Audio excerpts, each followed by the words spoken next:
ત્રીજી ચોથી છે ઔદ્યોગિક અકસ્માત કે મોટા મોટા કારખાનાઓ હોય તો મોટા મોટા કારખાનાઓમાં મશીનરી પણ કેવી હોય, મોટી મશીનરી હોય, ઘણા બધા કેમિકલના કારખાના હોય, રંગ રસાયણના કારખાના હોય, તો ઘણી વખત સામગ્રીમાં તકલીફ થવાથી, યંત્રમાં તકલીફ થવાથી આપત્તિ સર્જાતી હોય. એની આગાહી કરી શકાય અને એક આપત્તિ એવી છે કે એની આગાહી કરી શકાય નહીં.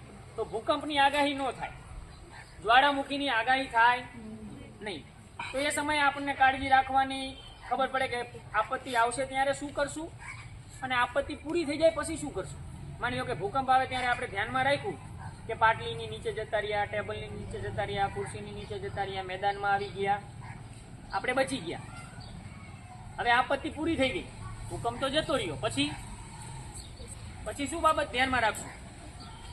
તો હજી એ ભૂકંપ પૂરો થઈ ગયો પછી બધું પૂરું નથી થઈ જતું, કારણ કે ભૂકંપના કારણે ઘણા બધા મકાનો પડી ગયા હશે, કાચા મકાનોમાં તિરાડ પડી ગઈ હશે, ઘણા બધા લોકો અંદર દટાઈ ગયા હશે, જ્યાં વધારે કાચું મકાન હોય, એ વધારે ભૂકંપની અસર હોય અહીંયા.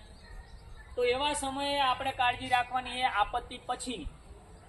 તો કે આપણું મકાન ભૂકંપ પૂરો થઈ ગયો સીધે સીધું આપણે આપણા મકાનમાં ઘૂસી જવાય નહીં. આપણે જોવું જોઈએ કે આપણા મકાનની હાલત કેવી છે, હજી પડી જાય એવું છે કે અડીખમ ઊભું છે. જો કાચું પાકું હોય, પડી જાય એવું હોય તો આપણે અંદર જવાય નહીં, કારણ કે પડી ગયેલું, જર્જરિત થઈ ગયેલું મકાન ગમે ત્યારે પડવાની શક્યતા રહે. માની લો કે જ્યાં પડી ગયું છે અંદર માણસો, પ્રાણીઓ કે બીજી માલ મિલકત દટાઈ ગઈ છે, એવા સમયે મદદ માટે આપત્તિની ટુકડી આવી ગઈ હોય, આવા બધા સાધનો લઈને, મોજા પહેરેલા હોય, એમને હેલ્મેટ પહેરેલું હોય, ફેસ શીલ્ડ લગાવેલા હોય, જે જરૂરી હોય તમામ પ્રકારની સાધન સામગ્રી સાથે એ લોકો પહોંચી ગયા હોય. પણ આપણે શું કરીએ પછી? આપણે તો બચી ગયા નહીં, પણ જેને નુકસાન થયું હોય, અંદર જે બિચારો દટાઈ ગયેલો હશે એ મૂંઝાતો હશે ને, તો એને બચાવવા માટે આવ્યા તો આપણે એને જગ્યા કરી દેવી જોઈએ. નહીં કે અત્યારે શું કરે, કંઈક મુશ્કેલી સર્જાય તો આપણી પાસે મોબાઈલ તરત જ આપણે ફોટા પાડવાનું, વિડીયો બનાવવાનું શરૂ કરી દઈએ. પણ આપણે એ કરવું જોઈએ. વિસ્તારોમાં વધારે વરસાદ પડશે, આટલા વિસ્તારોમાં મધ્યમ વરસાદ પડશે, અહીંયા કણે વધારે પવન ફૂંકાવાનો છે, આપત્તિ આપણા ઉપર પહોંચી ગઈ છે ત્યારે. અને ત્રીજી, આપત્તિ પૂરી થઈ જાય પછી. તો પૂર આવે તો આપત્તિ પહેલા આપણે શું કાળજી રાખશું?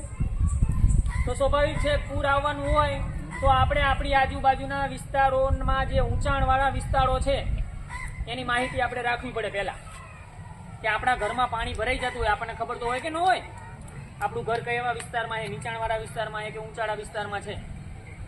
તો આપણે અગાઉથી, હજી પૂર આવ્યું નથી, પાણી આવ્યું નથી, પણ આપણે વિચારીને રાખવું જોઈએ કે ભાઈ કદાચ જો કાલે કે પરમ દિવસે આપણા ઘરે પાણી આવી જાય તો આપણે બચવા માટે ક્યાં જવું?